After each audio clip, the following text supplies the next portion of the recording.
तुही बबरी के झारी है रे बाबू। कहीं रहिल सिनवा के तानी के,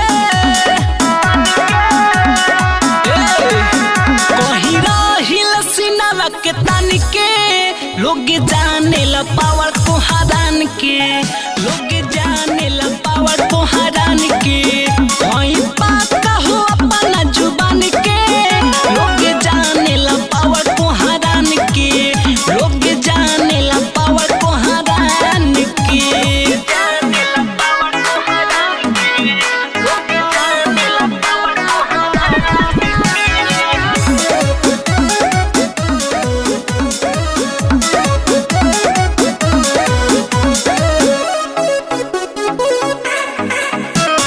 बानी के गमछवा कोरोना बदतमीजी, मारिए के कमन तूर दी बत्तीसी। कामना के हिम्मत बछुए के हीरोआ के, अबे सलाओ कर बुता दे हम नौआ के।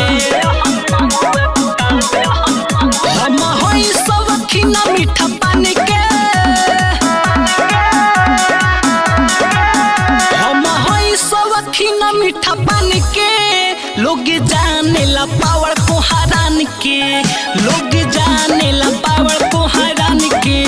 नहीं रहेला पड़े वहाँ जान के, लोग जाने ला पावर को हरान के, लोग जाने ला पावर को हरान के।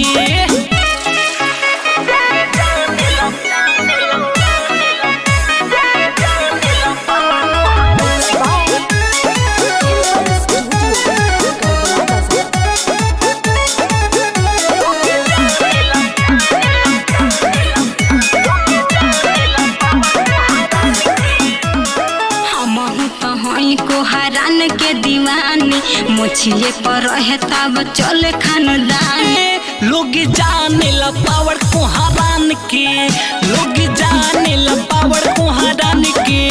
होई बात हो अपना जुबान के, लोग जाने ला पावर को हरान के, लोग जाने ला